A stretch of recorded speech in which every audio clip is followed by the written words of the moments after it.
plates are full, but we have a great speaker here. You don't know that for sure. I do know that for sure. Anybody who's, what is it, a thought leadership? What is it? The Senior Strategic Advisor of Thought Leadership from AARP is here to speak to us today. Jeff Makowka is coming all the way down from DC. We greatly appreciate his time here. We also greatly appreciate their investment. They are one of our sponsors for Cajun Code Fest, and thank you very much for that, Jeff. And with no further ado, I'll shut up and let Jeff do his thing. Okay. Appreciate it. Very kind words. Very happy to be here. So just so I know who's here, by show of hands, how many of you are health tech entrepreneurs or innovators? Okay, all right, good. One, please. All right. Investors? Do we have any investors in the room? Sure. Okay, great. In health tech? Payers? Working for payers? Providers? Any clinicians, physicians? Academia? Researchers? All right, that's for this side. All right. Okay. Probably great swaths of this will not be relevant to any of you, but I'm going to proceed anyway. Oh, yeah, my name is Jeff Makowka. I work for AARP. For those of you who don't know, and I'd be surprised in this audience if you don't know, we are a 50-plus membership organization. We are a social welfare organization, so a mission-based organization. You have to be 50-plus to join, so many of you, if you aren't 50 already, will start getting your letters in the mail in about 49 and a half. For those of you that are members, thank you for your support. Will allow me to do things like this and the work that I do, so we greatly appreciate that. And for those of you that hate us, I'm sorry you're going to have to suffer through an hour of me battling about what we do. So we do have 60 minutes, which is probably the longest talk I've given in the last 5 years. At one point in my life, I was aspiring to be a philosophy professor at Yale because I didn't think I could actually talk for 60 minutes. So you're going to have to suffer through that. But I do have some interesting things I think for me to present to you. And for you folks that are sort of part of a larger organization, I'm going to take the first part of my time with you to cover sort of how AARP, the group of which I'm a part, is trying to innovate outside of our walls and how that's reflecting inside of our walls, and how we're trying to influence the marketplace to take into account the needs of lots of people, which again is in alignment with our social mission, because the social mission, which is about as big as the screen you can almost drive a truck through, is really to improve the quality of life for all as we age. And so there's a great many ways that can manifest. The stuff that I tend to focus on is based around stimulating the marketplace, creating an ecosystem in the private sector, and I'll get into this in a minute, via our thought leadership platform. So after that, I'd like to explain a little bit why I'm actually at a Code Fest. We don't really put out programs at AARP, we don't build software, we don't sell software, but I think I have a good reason why we would be involved in something like this, and we're happy to do so.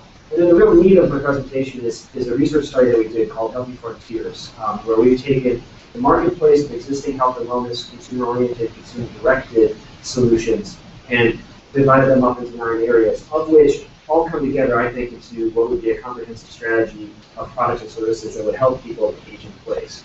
I do have a little bit of a side note. I hate the term aging in place. I think it's depressing. I think it just makes it seem like you're planted in some spot and you're just going to sit there on the sun rises and sets until you finally die. My preference is independent living or enabling independence. Happy to hear anybody else's suggestions, but I had my way where you kill aging in place right away, but I don't usually get it today. So the elephant in the room, Ramesh has said at least 10 different times over the last 24 hours that I have the best title ever created. I don't know if that's really true. I do want you to know that thought leadership is a serious business. I don't know if you can read in the back, but the caption to this cartoon, which I think was pretty funny, is what a coincidence, I'm a thought leader too. And thought leadership is a silly concept, really, but in some ways it can help position a large organization such as AARP, or the roots of thought leadership really come out of the financial or professional services agencies, services industries. Back in the day, if you were someone like PricewaterhouseCoopers and you had a great practice around auditing and accounting, but you wanted your clients to understand that you were actually an expert in healthcare too, you would publish thought leadership white paper to demonstrate your expertise and try to create conversation and dialogue. So when time came that your existing client needs some new services, you were first in line if you already had that trusted relationship. We've taken it a little bit of a different direction. AARP is often behind the times in using certain terms and jargon. So we're maybe 10 years late on the thought leadership bandwagon, but we've kind of taken it and I think created our own. And might serve as a model for other large organizations that are trying to both shift the way they're perceived in their community or reach out to new communities to help achieve whatever their mission may be, whether it be a social mission like AARP or perhaps new revenue streams or business. So about 3 years ago, my boss was given this much information from our CEO about creating a thought leadership program. One page. We had paid, a new CEO had come into AARP. Like all big organizations, he took a lot of time to do a listening tour and find out how he could put his imprint on the organization. He paid some very fancy consultants a tremendous amount of money for them to listen to us and then write our PowerPoint presentations and say back to us what we had told them. I can say that because I'm a recovering consultant myself, so it's kind of part of the industry. But one of the things that was new and unique compared to some other things that they offered was that AARP did not have a comprehensive strategy for influencing the private sector to be in alignment with our social mission, which is, again, to build better lives for people over 50. And so the CEO tapped my current boss, a guy named Jody Holtzman. We used to run our research department at AARP, and asked him to just figure it out. AARP, private sector, social mission, go. And so AARP does lots of interesting things. We're very effective in our policy and advocacy work at the local, state, federal level. We bring incredible member benefits together for our members that join AARP, our travel products, our relationship with United Health Group, our Medicare Advantage, Medicare supplemental insurance policies are world-class and in some ways innovative and breaking the mold on what's available in the marketplace. But when it came for AARP to reach out to the folks that have the most opportunity, in our opinion, to impact people's lives, we didn't have a coordinated strategy. How do we get companies, entrepreneurs, innovators that may be thinking about the 50 plus but not be very effective, or may not even be considering the needs of the wants of the 50 plus? How do we get them to rally together and start serving our needs in alignment with our social mission? So we thought, well, we could go and work with the Fortune 100 companies, the consumer packaged goods companies, and try to convince them. A lot of them already have products. Somebody makes the pen diapers. I don't know if it's Procter & Gamble or something. Somebody's thinking about those products. But if we want to truly do something interesting, it probably makes more sense to reach out to the real innovators. And who are those typically? Most of the Fortune 100 companies, I heard a statistic, I'll probably get it wrong, something like 25 years ago, 50% of Fortune 100 companies had a research and development department. Now it's something like 5 or 70%. Because people are outsourcing innovation, they're bringing it out into the marketplace and the ecosystem. And when there's something interesting about the organization, they see in the marketplace, they'll acquire it, or they'll buy the intellectual property, or they'll bring the information inside. So we thought, hey, wouldn't it be interesting if we, AARP, probably one of the stodgiest and least innovative, least perceived brands, what if we reached out to the innovators and entrepreneurs and encouraged them to think about the 50 plus? And as we started thinking about this and thinking it through, we realized that, well, we don't really know where these people are, and we don't know what they do or what they need. If any of you, does anyone here know Mary Furlong? She's a pioneer in the health and tech and senior space. Well, you should all look up Mary Furlong. She's based in Silicon Valley, California, and she's been working at this sort of intersection of seniors, technology, and innovation for about 25, 30 years now. She's sort of she's a great mentor to me that kind of gave us the concept to go after this space. But we thought, okay, let's go out and let's encourage innovation that ends 50 plus. Let's identify the barriers that's impeding success of smaller companies and innovative companies. And then we realized too that no matter how many good ideas are in the marketplace, unless they get funded by venture capitalists or some other funding industry, they don't ever go anywhere. They never get out of the garage. They just go to the garage. So how do we encourage the venture capital community to think about this space in a comprehensive way? And so, it being Washington and everything, we first started with a really snazzy brand name. We're going to call this the Innovation of 50 Plus Initiative. It's an initiative because we didn't really know how it was going to start or how it was going to end. It wasn't a campaign because then you have to have it's defined time period. It's not a program because we didn't even know what our deliverables would be. We didn't even know what the measures of success would be. So the next step, of course, being in Washington within development, we had to have a mission statement. So our speechwriter wrote this, which because we have so much time, we're going to read it to you aloud.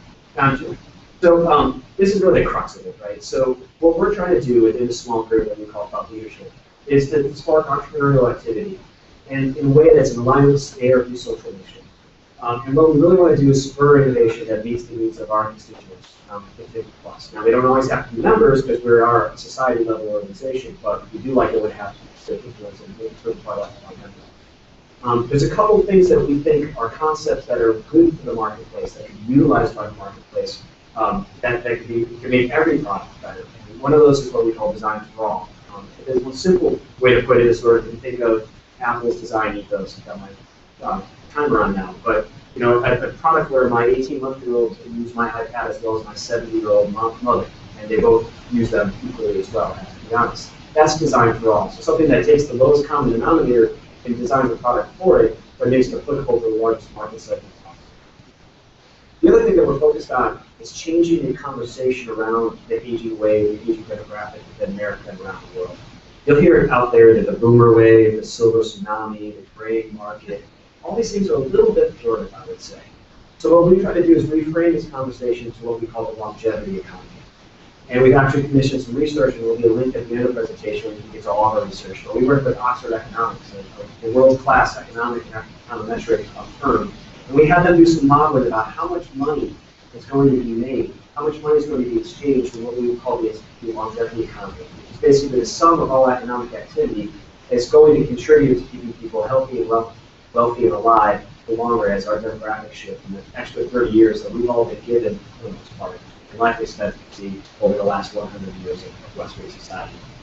So within this framework of the longevity economy, we're trying to frame different areas of innovation that help, in general, people live more healthily.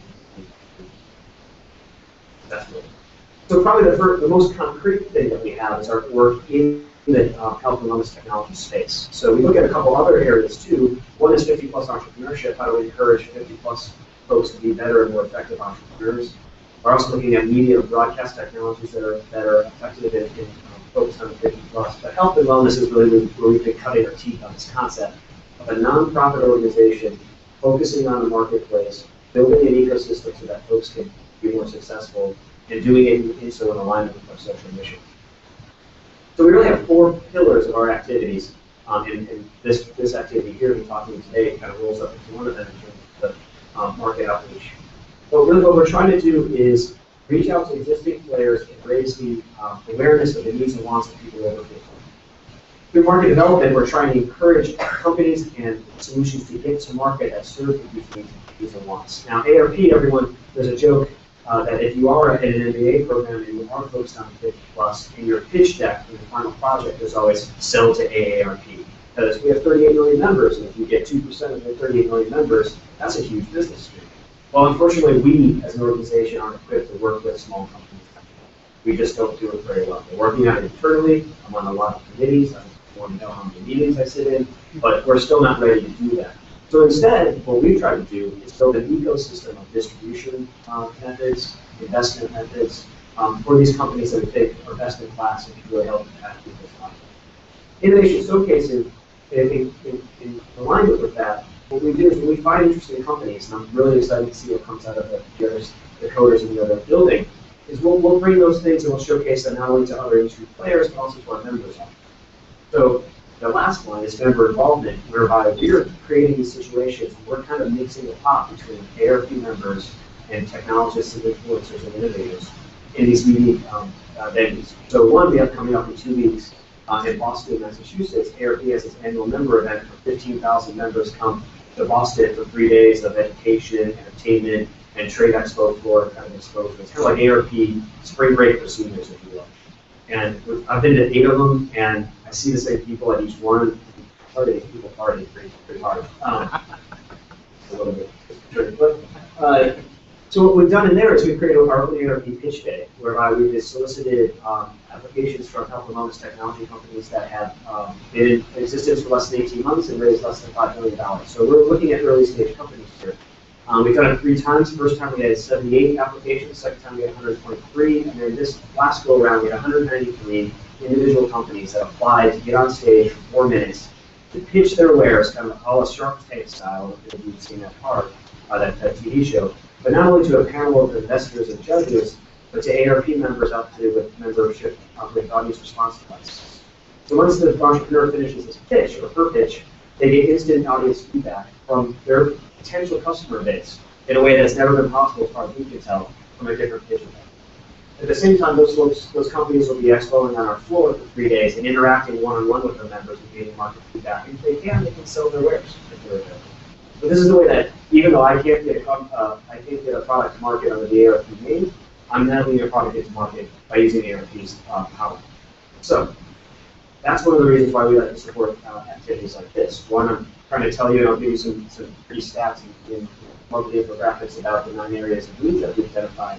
But also, two, to influence and talk to the innovators so that ideally, if we review this again, we have this information over to the coders before they start building their products, so their products are just look that much better when they get through their first revolution, the first take a minimal viable product.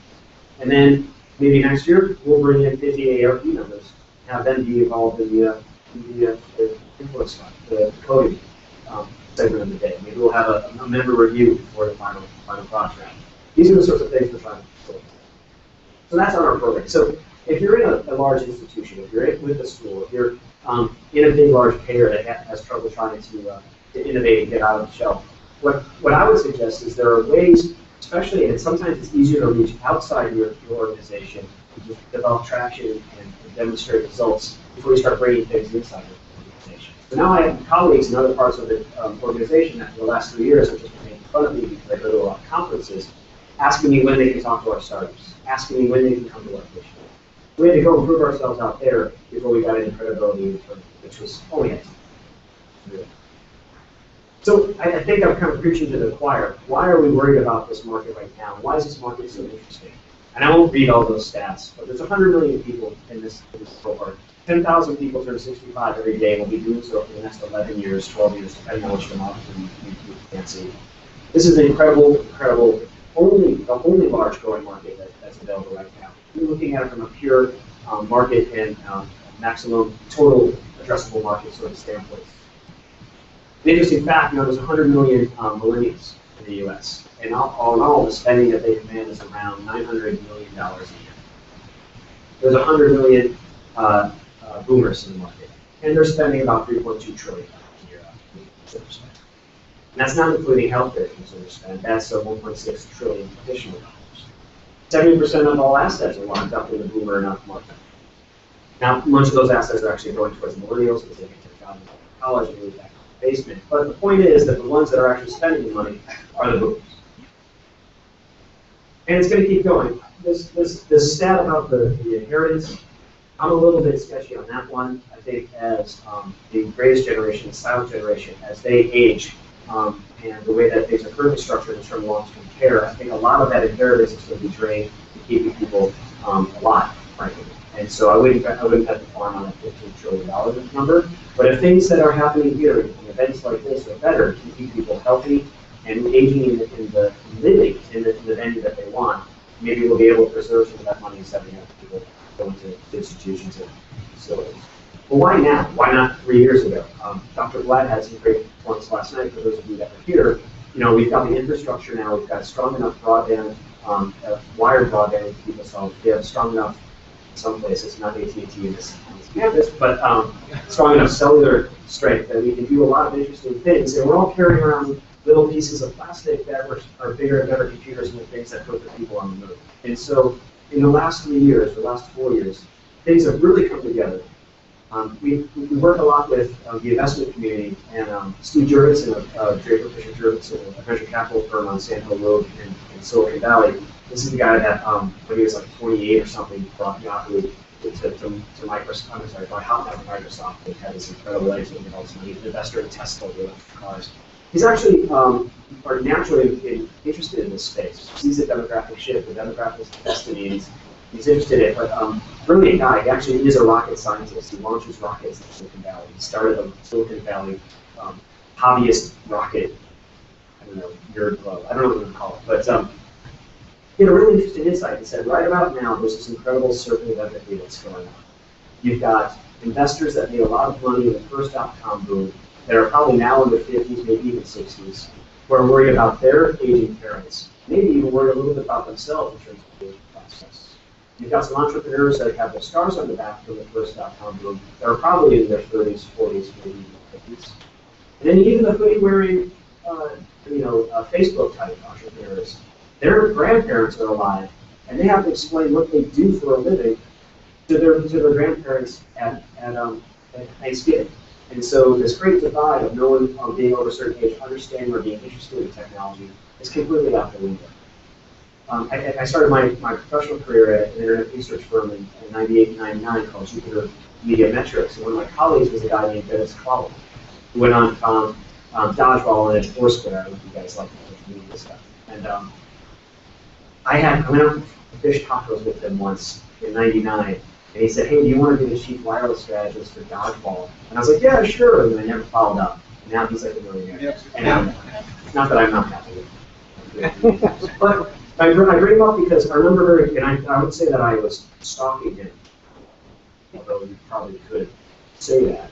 I noticed on Facebook way back when, his grandmother had made cookies of all the badges that one gets when one checks in and becomes a mayor of Foursquare. It does a number of check-ins on Foursquare. I don't know if you guys know about the location of Foursquare. Yeah. So in my mind, I'm thinking, all right, here's this guy who's in his late 20s, and he's like rising up as a sort of an entrepreneur in this space. And he explains sufficiently to his grandmother what the hell he does, and why a person would utilize his service in a way that she made cookies that represent all the badges within his service. And so something about that intergenerational exchange that I made up in my head as I sat with my sour grapes for not following right in his coattails to .com stardom.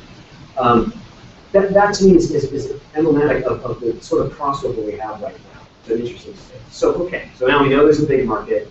We know that seniors aren't adverse to technology. It improves their quality of life, which is an argument I propose.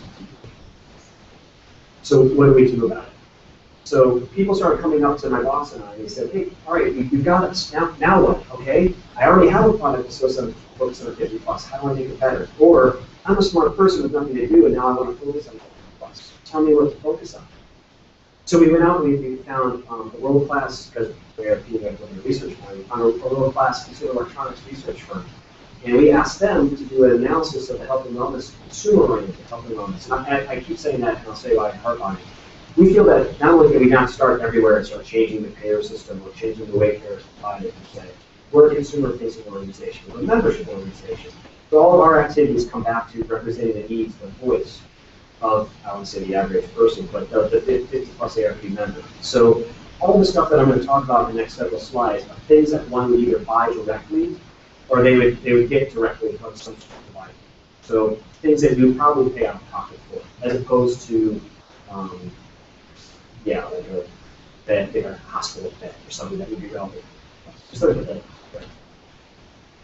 So we asked this company, this research firm, not just to give us a landscape of all the widgets that are out there that measure blood pressure or all the things that tell you whether or not mom fell down or that sort of thing. We wanted to know that, of course. But we wanted them to take a different angle on it to find out what do people need in terms of technology to be able to live longer and healthier, which ideally in their place of choice, typically in their home. 9 out of 10 people want to live in their home for as long as they possibly can.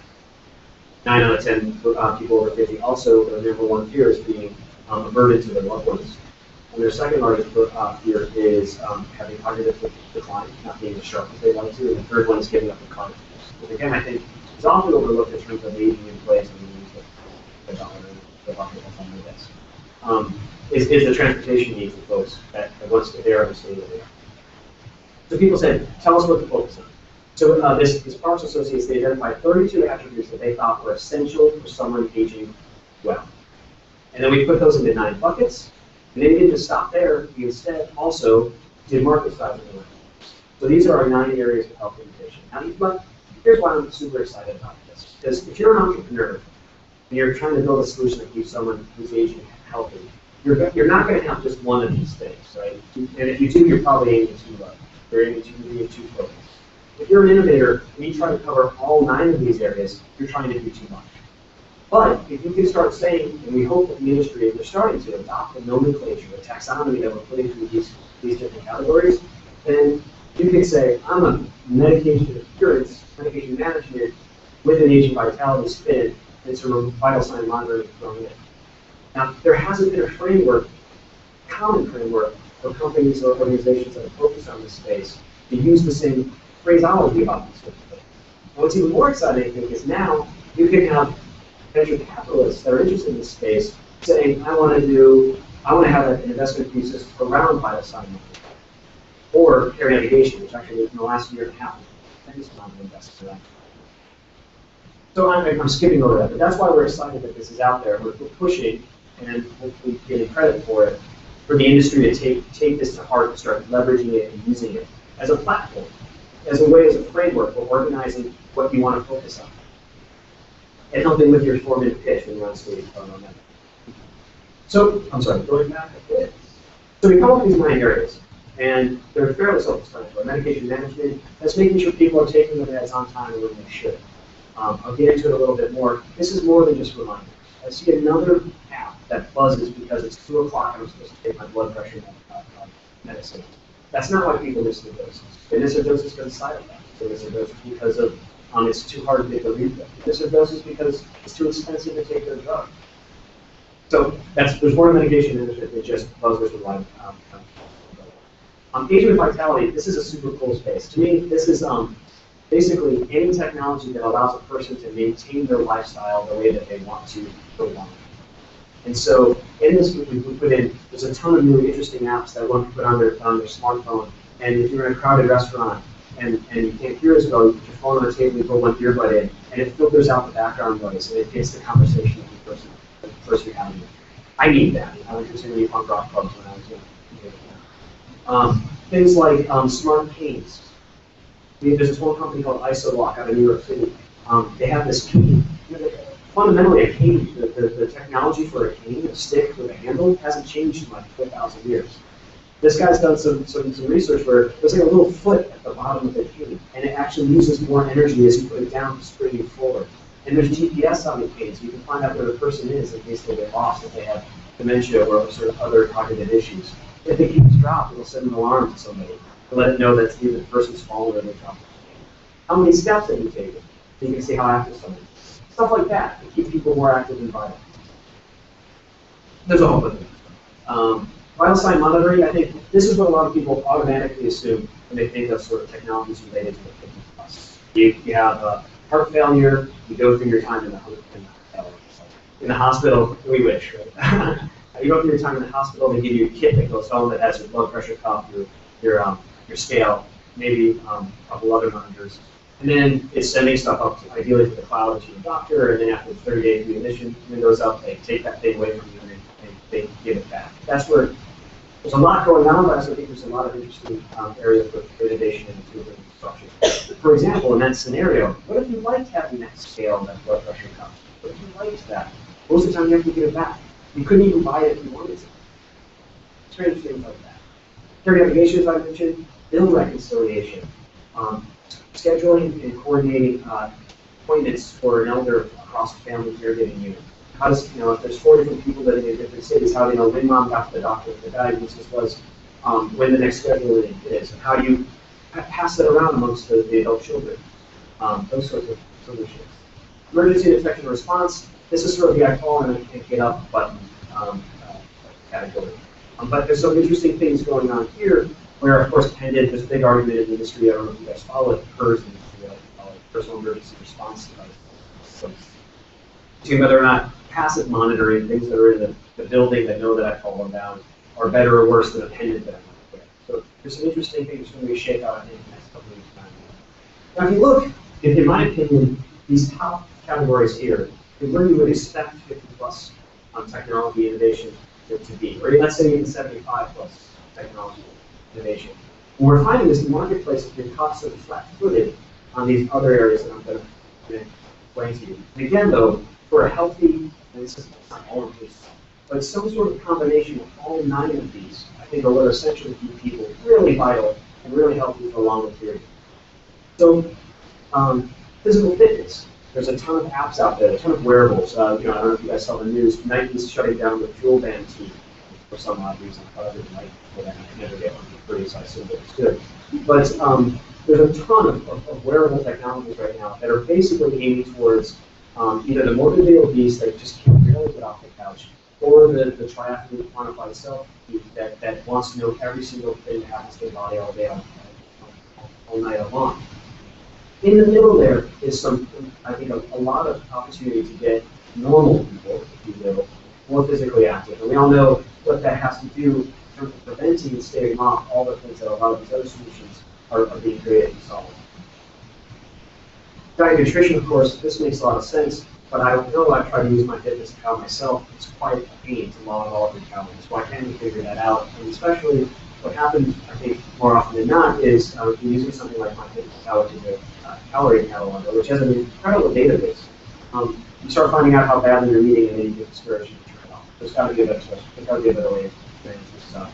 And the last two here, I think, not only are we seeing some interesting activity in the investment space, but I think this is probably the most unexplored. And in some ways, I don't know if any of you have ever been to the Health 2.0 conference that takes place on the West Coast every fall. They have this panel called The Unmentionables. And it's like, we've got all these topics about how we're going to keep people healthy and safe. What we don't talk about is death, sex, incontinence, those sorts of things.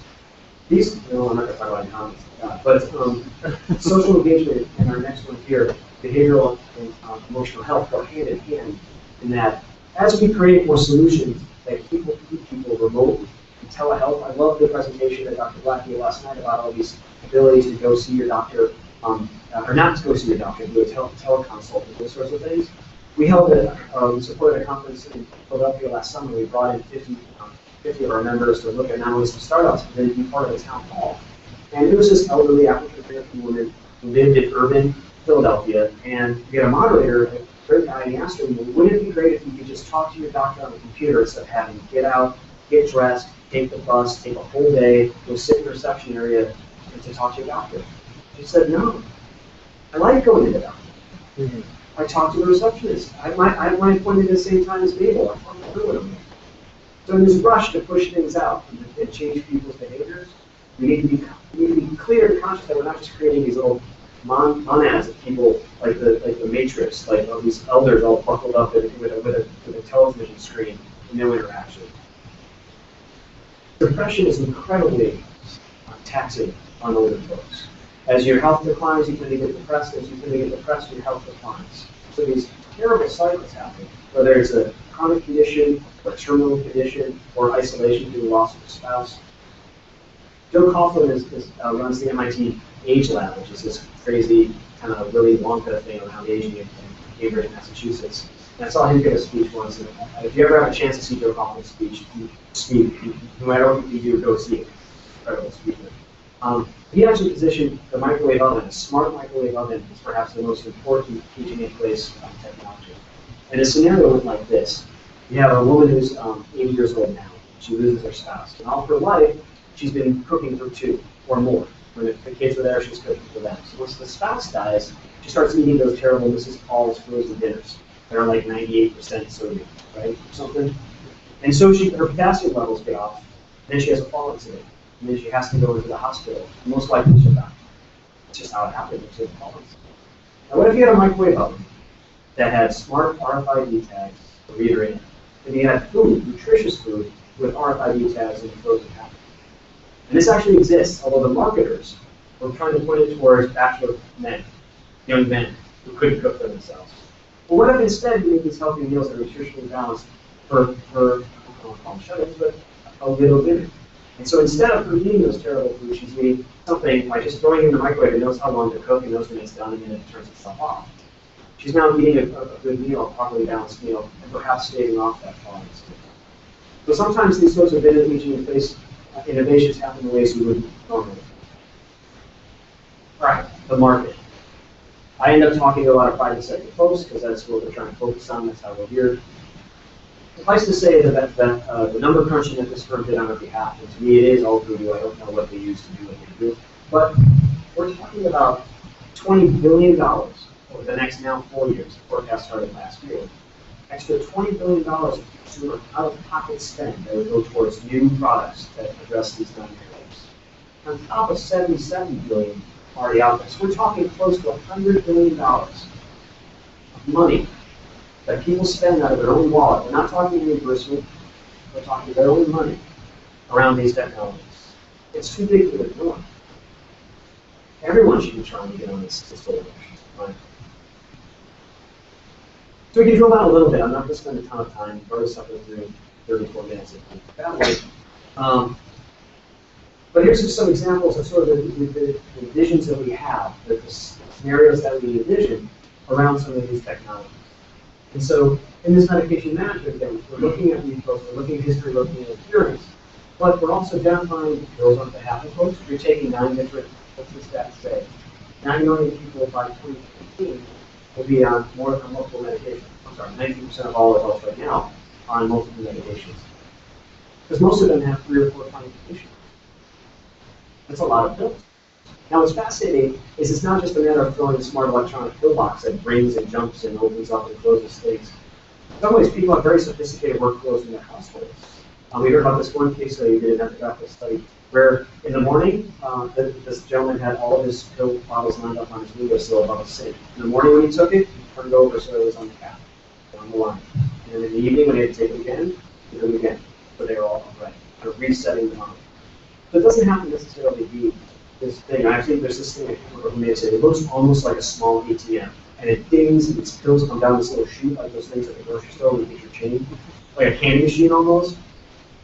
People don't need that. So there's a great opportunity for simple but also effective innovation in these areas. So engaging with vitality, as I was mentioning before, it's kind of a catch-all for all of us, but it's also a new space that I think is fascinating.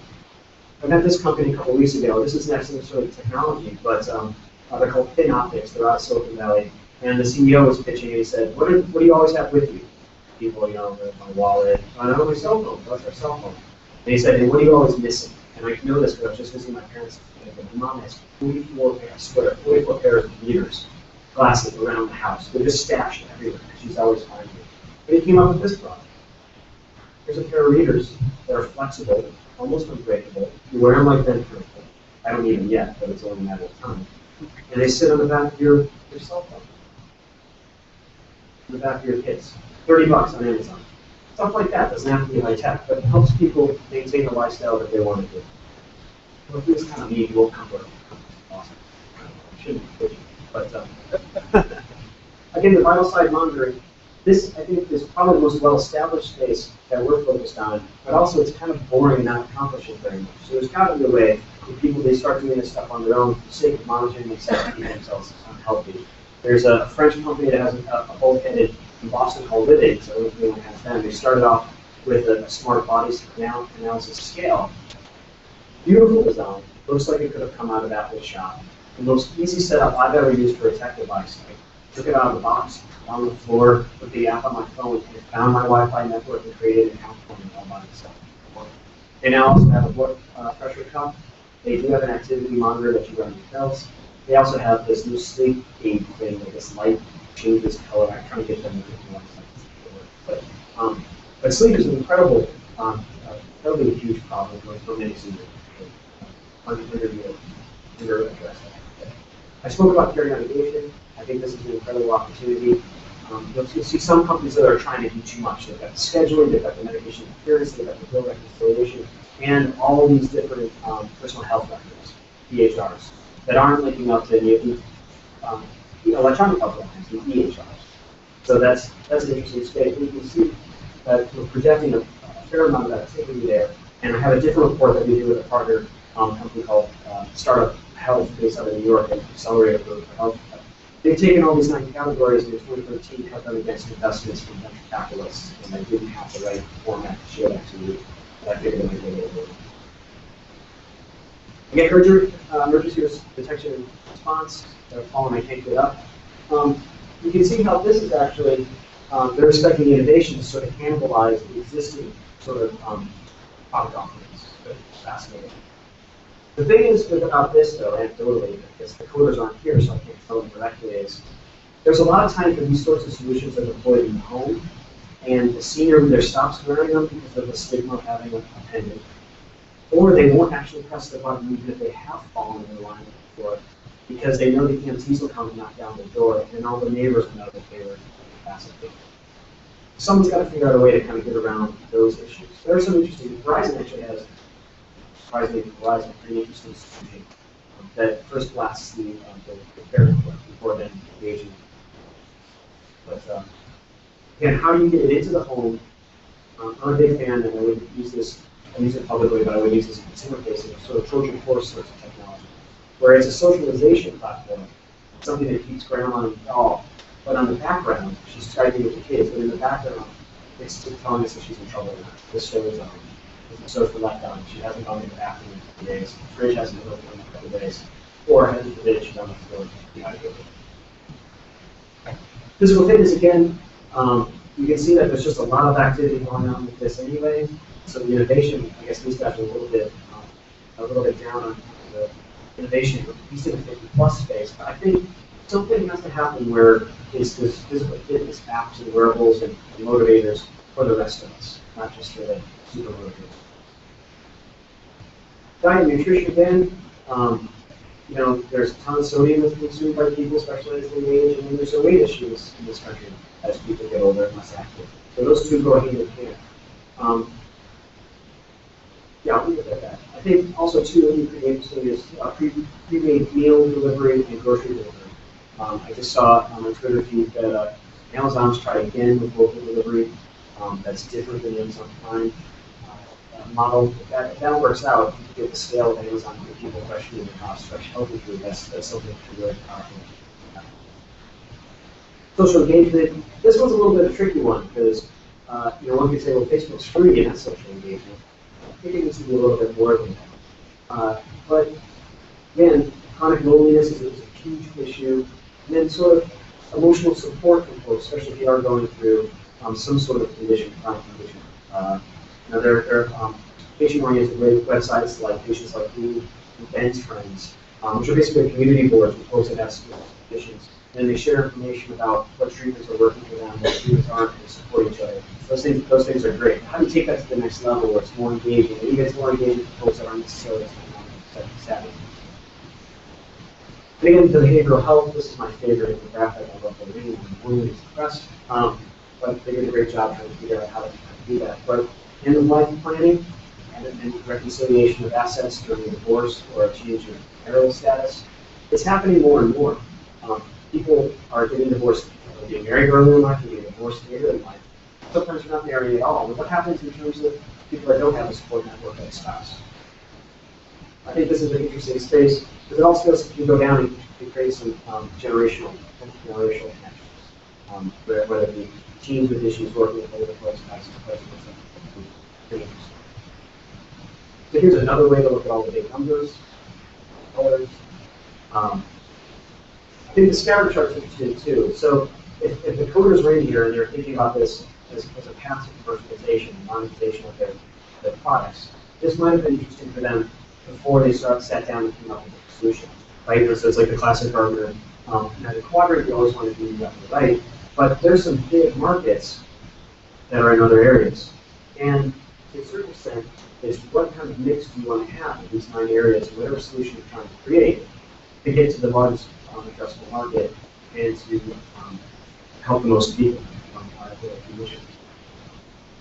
So I'm almost perfectly on schedule because I was going to leave some time for questions. So this is how you can, so the report itself and about 20 other ones are on our website, aarp.org/insights. It's almost impossible to find it if you don't use that vanity URL. God bless my colleagues in our digital services organization for communicating. Our hashtag is Innovation50. If you're on Twitter, we try to include our activities as we go about the country. If you're interested in learning more about our event on May 8th and 9th in Boston, and it's only a couple weeks away, but if you're from the Northeast, or if you have the ability to go to the Northeast during the holiday season, you can learn more about there. I have a code if you want to get it for free. And it outlines not only the companies that are finalists that will be on stage, and companies with 5 speed pitch finalists, but it talks about our boot camp, which is the half-day of content that we're doing on day 8, which should be pretty. And that's the hashtag for that. That's what. And that's me.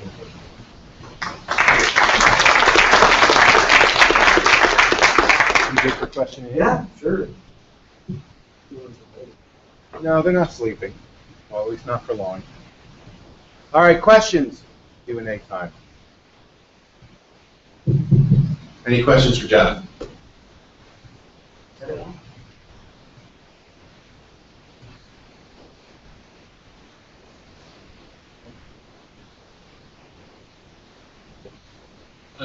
You made an allusion to this earlier, and some of your things, people adopting some of these technologies and things like this. And my example or question for you is, my mother lived in a retirement community for several years, in which she had access to water aerobics, chair exercise, different physical activities. And in this building that had 110 units, so at least in the independent living part, so at least 110 to 150 people living independently, there were only 8 or 10 people who participated regularly in these events. So they were in the building, readily accessible, scheduled times, and yet my mother always complained that so few people participated in it. Sure. So we can do all this great stuff and make all these things available. You know, one of the biggest problems is getting people to adopt and take care of these things. So as an AARP person interested in getting, how do you really get over the hump of really, even if you make these things available, getting people to participate and make use of them? Yeah, excellent point. And if I had a succinct answer, then I wouldn't be working for a nonprofit. I'd be, but motivation and behavioral change are like the two big things that no one for any age group can crack. You know, I think Weight Watchers does a good job of keeping people engaged around the weight area. Not so much the activity, but they go hand in hand. They always claim that their secret sauce is the community that's built, the building communities, and having to weigh in and having the support from folks. But I don't know of anyone that has the magic bullet that'll get someone who otherwise isn't motivated off the couch, out of the chair, and motivated. Sometimes, it's those little snowball effects. The first step that leads to the next step. But how do you just get that person to do that first step? There's a whole industry of fitness centers that are based on the fact that nobody actually goes, right? Everyone vents. Everyone goes for the first 3 weeks of January, and the gym is crowded, and then people get annoyed because they have to wait for the treadmill. And then no one goes for the rest of the year until maybe, June 5th before they go on vacation, right? But now that industry kind of can't handle the capacity. They don't want everyone to go. They'll take the money, but they don't want you all to show up. It's a great model. But as a country, as a society, what do we need to do to motivate and keep people engaged, care about their own fitness and health, right? Oddly enough, we're such a vain culture, but we'll go get the actual podcast before we'll actually stop eating the walk instead of taking SUV right to the first day out. And I don't have an answer for that. You're absolutely right.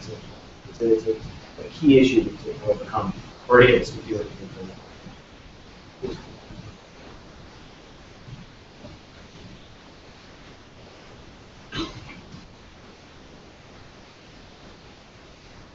I just want to say I've worked with seniors a lot and have for years, and I found your comment interesting about that you don't like them from aging in place, that you like independent living.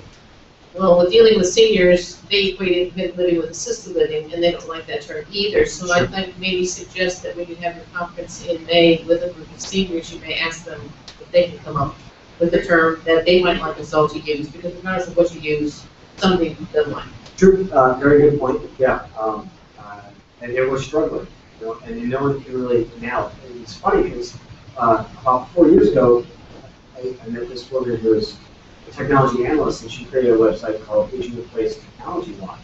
And I hadn't even heard Aging in Place before that. I guess it was an industry term, kind of the CCRC format, where you go to a campus and you stay in place insofar as you go in as an active person and you come out. But you didn't leave the campus, so to speak. They moved you around to different capabilities within it. But it has oddly in the last year and a half taken off for this kind of staying at home for as long as possible, or living the way you want to as independently as possible. That's not a very good catchphrase, but I take your point, and I could just trademark that. Well, I will ask. Early on, you threw out kind of a subtle hint that I wanted to take on the next level to see, and that is to go ahead and in the Code Fest create a seniors only category, and maybe we get limited to COBOL and JCL. We'll be for that. Yep. John, if that's the case, then I actually can participate at that point in time. All right, yeah. And that's fascinating too. You hear, I mean, this is a little bit off tangent. You hear about these interesting careers where people are taken out of retirement because they're the last 4 people that know this ancient language, right? And the mainframe's going to go down and stuff like that. But someone should do a movie about that, high pressure. Kind of like, I don't know if you've seen Las Vegas, they had like the Arrow on those guys, they all go to Vegas, party it up. You should just say they Like a senior coder death match. Exactly, yeah. Any other questions? I'm around for the next couple days, so if anything pops into your head, appreciate your attention and thanks for having me. Thanks, Jeff.